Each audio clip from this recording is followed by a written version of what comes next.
Hey, welcome to day 20 of the, I can't speak, to Earth Month Stitch Along. It's day 20. I can't believe it. Only 10 more days to go. I'm changing things up a little bit today. I have been making videos about how to work with color catcher sheets for my innovative repurposing course. So I have a few scraps of those color catcher sheets, and that is what I'm going to stitch today. So let me reverse the camera and show you what I'm up to. All right, so what you're seeing right there are, whoops, a tipping camera. Ha! Okay, let's see. Yes, there we go. That's better. So these are color catcher sheets that have caught some color, like something blue got washed with this color catcher sheet. So that you know, color catcher sheets are the kind of things you throw into the wash and they pick up the excess dye from if you're washing some new quilts or if you're washing some new clothes. There's excess dye. The color catcher sheets will pick up the excess dye, and that's how they become colorful themselves. This is what happens when a color catcher sheet has no excess dye to pick up. It just kind of becomes gray. I don't know. Is it dirt or is it some kind of color a little bit? And this is a piece of a painted color catcher sheet. I actually don't really remember whether it picked up some color on its own. Maybe it did. I think maybe it was this pink color, but I painted on top of it as well. So here is my substrate. You can see the Z from Ziploc. And I have prepared my needles with a little bit of a variegated thread, only 3 strands. And see the color catcher sheet, you can see where the chemical was on the color catcher sheet. Clearly it wasn't here. So here the chemicals caught the excess dye, and this is the side of it where there was nothing left. So I am going to stitch these pieces on. I'm going to make a slightly abstract composition. I think I will leave that piece as is and stitch it on just like that. And I am going to cut this into rectangles, and I am going to just put down, I think 3. Let's see. 3 or maybe 4. Let's see how that works. Well, this is with 3. Oh, I think this works. You know what? I'm going to forget those. Actually, maybe I'll just use this little strip, and I will make 2 smaller pieces, and let's make them wonky. And if I put them right here. Oh yeah, I think I like this composition. Okay, so I am going to, I think to make my life easier, well, never mind, everything just moved. Okay, so I'm going to put them on later. And what I'm going to do right now is stitch this on with just a running stitch. I'm going to start at the top so you can see my knot. And I'm going to stitch right along this line. I don't know. I think that might emphasize that line a little more. And that could be fun. And I'm just going to take some really large running stitches. Let's see. Oops. Yep, just really large running stitches to hold that in place. I can decide whether I want to do some more embellishment like stitches. But for now, these stitches are sort of serving, well, they're serving as the attachment of how this color catcher piece is getting attached to my plastic. It's also an embellishment as well because I'm using a brightly colored piece of thread, but at the same time it's just also keeping it in place. So I think what I'm going to do is I'm going to make another line of stitches right along here, parallel to the first line.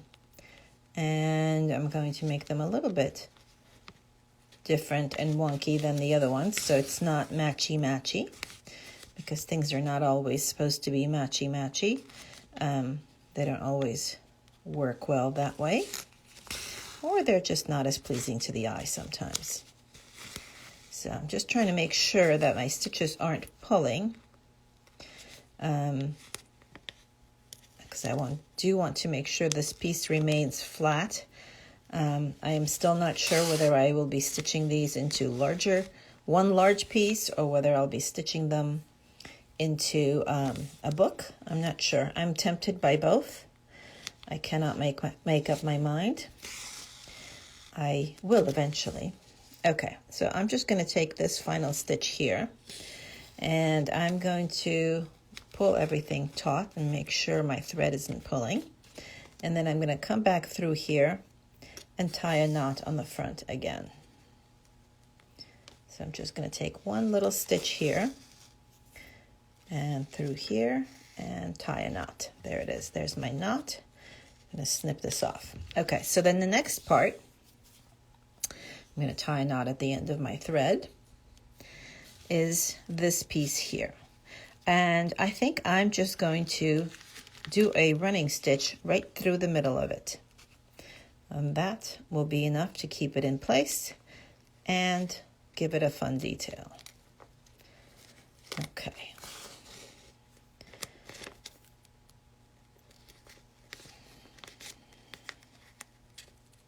Okay, there we go. And now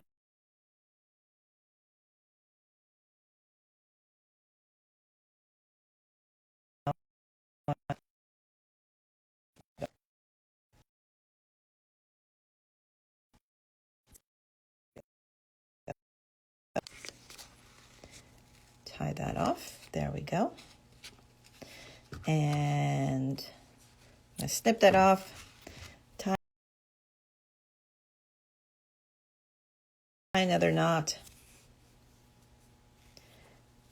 And I want to do a piece at the top, and I want it to be fairly evenly placed with this piece, and then I can decide whether the piece in the middle is going to be offset or perfectly centered.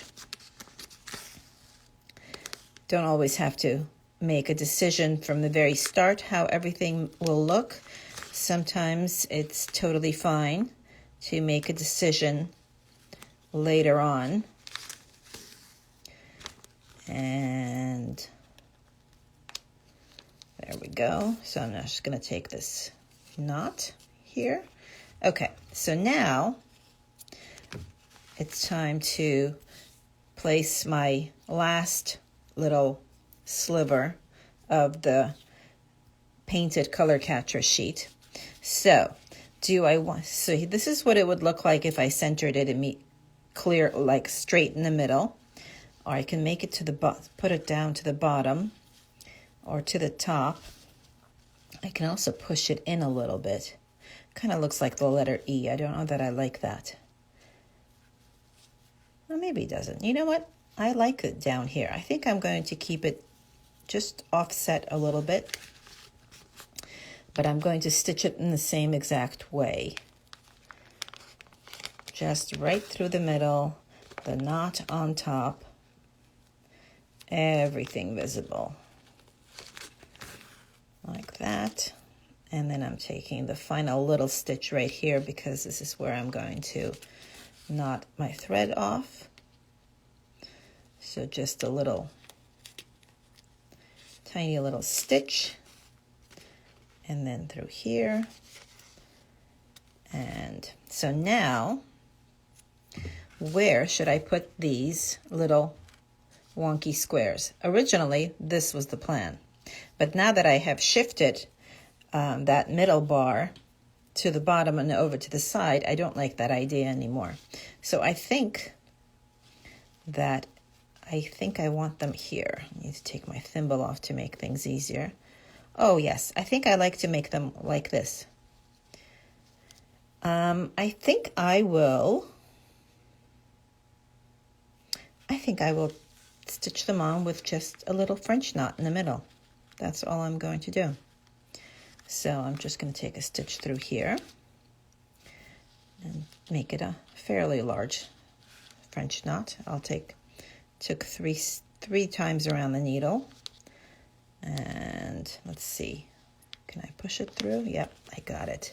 All right, this is going to be a wonky French knot. Yeah, it's a little wonky, but that's okay. And I'm not going to tie off the thread. I'm actually going to go and move on to this piece right here and make the French. You can see the thread going from one French knot to the other, and that's totally fine because, you know, it's not about perfection, as I keep saying. All right, there we go. I think that's it. That's my simple little composition for today, and I'm going to take one little stitch this time from the back and through here and tie that off. There we go. There is my little abstract composition for the day, for the Earth Month Stitch Along, day 20. It's a little bit different, kind of fun, simple again. So next time you wash a quilt or some new clothing, use a color catcher sheet, and you'll wind up with some fun colors to add to your stash, and you can paint them as well. Thanks for joining me. I'll see you tomorrow.